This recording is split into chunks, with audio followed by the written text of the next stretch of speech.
Hi, it's good to see you. My name is Robert Buckland and I'm chair of an independent review into autism and employment opportunities that I've been asked to do on behalf of the government. I'll be working with Autistica, our leading autism research charity, and indeed other groups and bodies to gather evidence to make the case for how I think business industry and the whole of the employment sector can do much more to unleash the potential of autistic people. I'm delighted to chair the All-Party Group on Autism here in Parliament and the All-Party Group on Learning Disabilities. I'm the Conservative MP for South Swindon and former Lord Chancellor and Secretary of State for Wales, so I know something about how government works as well. And I want to use all my own experiences together with my personal family experiences of autism to best effect, to try and make a difference to thousands of lives. So Robert, thank you so much for your time today. Really appreciate it. Lovely to see you. I wanted to ask why this review's come about and why now? What's changing? Well, I think now is the time for us to bring together the power of business and industry to really achieve a culture change in terms of the recruitment and then the retention of autistic people in work. We know the figures are shocking. Only 2 out of 10 adults, autistic adults, are in work. Wow. 2 out of 10. Now, that is just, we're letting them down. It's not their fault. There are barriers there that mean that either it's very difficult to get through the recruitment process, or when they get the job, there's no accommodation for those reasonable adjustments that I think will unleash even more potential. And that's why I think we need to move now. The government's rightly talking about economic inactivity and the problem that we have about 1 million vacancies, and yet we still have people who aren't in work. We've got to change that, and I can't think of a better place to start than with autism. We're talking about hundreds of thousands of adults who have great potential. Their minds are amazing, they're diverse, and in a nutshell, I want to change the perception of autism from being one of risk to being one of opportunity.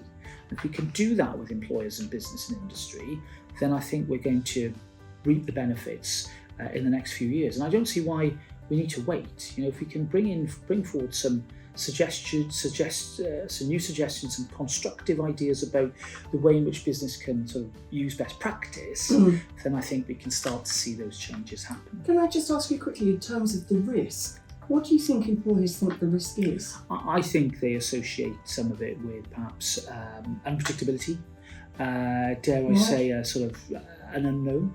That person might be working well now, but what happens if there's an episode or something happens? You know, there are all sorts of, I think, misperceptions out there. I think it frankly is silly, and I think it can be remedied. But I think the way we do that is by building on the work of Disability Confident, access to work. We know that these great programs are out there, but it's not just about government. I think it's about business and industry itself. And we've got some great examples. There's some, large organisations, some smaller organisations doing it well, and I've seen great examples where autistic people are a valued part of the workforce. Why can't we make that universal? That's really the aim of the work that I'm doing with the government and with Autistica, and indeed the other autism charities who will play their part, and as we gather the evidence in the months ahead. Wonderful. In terms of Autistica, they're very much more research-based, aren't they? Yes. How do you think that will help? I think that's good, because I think they look at the numbers, they look at the evidence, they analyse it, they crunch it, they come up with, I think, evidence-based solutions. I like working with them, and I think the family of autism charities we have in the UK is a good one. Yes, I think people have different approaches to different problems. I understand that, I welcome that, because I don't think there is a one-size-fits-all solution, because when you met one person with autism, you met one person with autism. And I think that's the way that we need to approach it.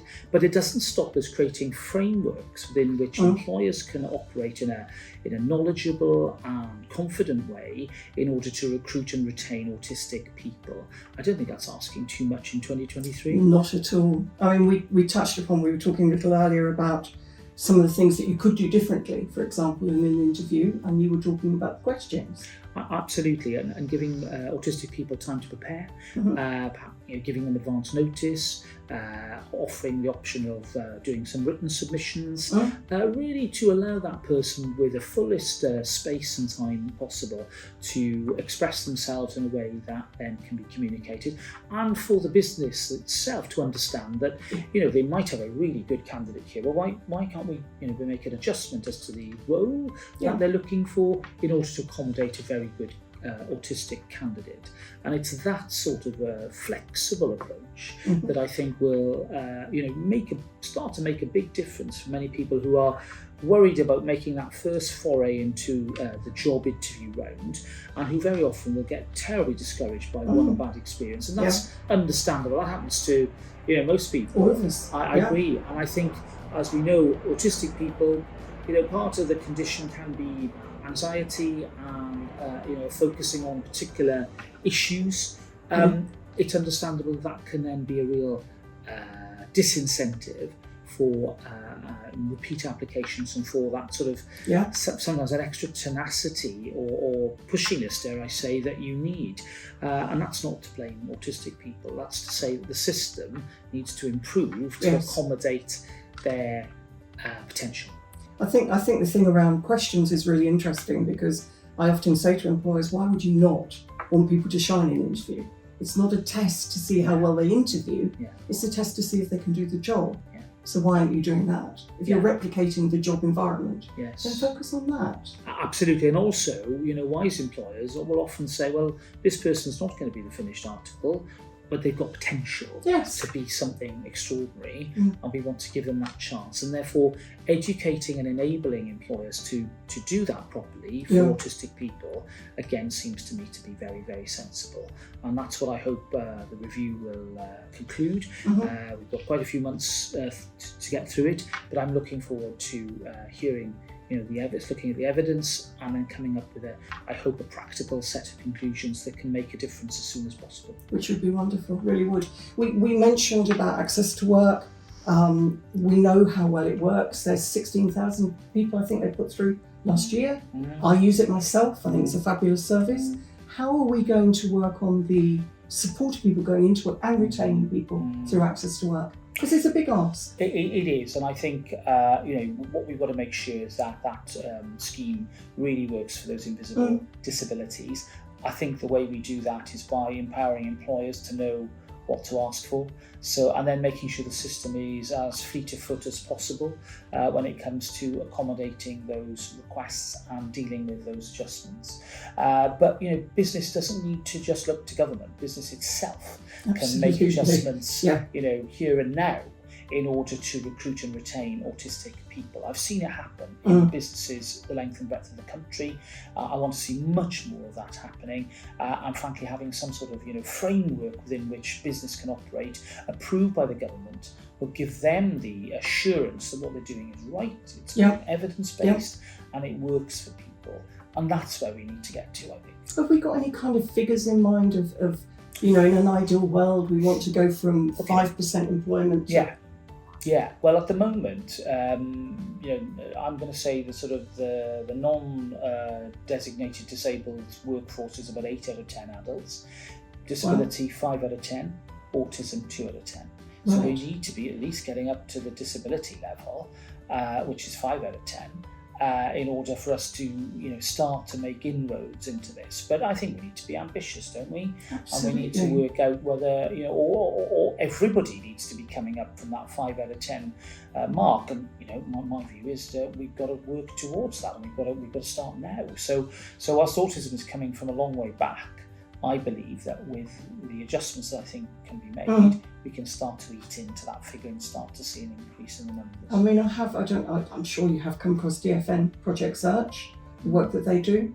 They take their 5%, turn it into 70% through supported internships. I know, it's amazing. Which is stunning. So it's a very good example there of best practice and how it can be done. There are other examples I'm hearing about from people who've gone in touch with me, with internships and work experience, and the successful completion of those, Yep. you know, with the right sort of Job support. coaches, I think, Exactly. internally. Yep. With the right sort of support and encouragement beforehand, we can turn, you know, what otherwise is going to be a dropout rate that is concerning into something much more, you know, productive. And do you know what? I actually think it would work for people who are allegedly, let's say, neurotypical as well.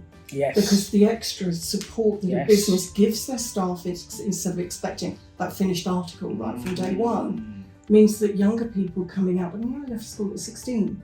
Yeah. I mean, I was a child, Yeah. thrust into a bank. We didn't have any work experience. I didn't know how to dress, how to behave, Yeah. nothing. Yeah. And I think we're failing a lot of people like that. So I think the review's going to be very exciting. I agree. Well, I hope so, and I hope that many more people will benefit as a result of the work that we do. And you know, I'm looking forward to the months ahead. It's going to be, I think, an educative period for all of us. We're going to learn a lot, but I think at the end, I want to be able to do a lot to make the It's all changes. about the doing. It is, and that's why I've been delighted to be asked by the Prime Minister and the Work and Pension Secretary to do this, and I want to leave something that will make a difference for hundreds of thousands of people whose potential must be realised, deserves to be realised. It's, you know, as I keep on saying, it's not their fault that things are not It's working crazy to even think it would well be. for them. Exactly. So let's turn risk into opportunity, and through that we can transform many, many lives. Can I just ask, on a personal level, your daughter's on the spectrum? Yes, indeed, yes. And whilst my daughter has a number of other comorbidities, we've got, that makes me think about people at all stages, at all levels and all ranges of the spectrum. And we have to think of a system that does understand those with comorbidities as well. Yes. That's more of a challenge, Yeah. but you know, that shouldn't stop us from making progress more generally across the piece when supporting autistic people. So I suppose from my own personal experience, my own personal story, if you like, I've been moved to campaign on this for a number of years, to chair the autism group, now once again after my time in government, to work hard for neurodiversity issues in government when I was Justice Secretary, and to now chair this review. So I'm delighted that I've been able to use my experiences, I hope to best effect, to help change lives. Well, I know we're excited about the outcomes. Can we come and talk to you again once the review's been done? Oh yes. Because that action plan is something that we want to get involved in. Absolutely right. I'd love to talk to you, because it's all about, as you say, action and It the is. doing. It is. And this will only work if the words on a page then become reality. So that's really what I've always been about in politics and government, and that's what I would hope and expect the outcome of this review to produce. Fabulous. As well. So Robert, thank you so much. Thank you. That's wonderful. Thank you. Thank you.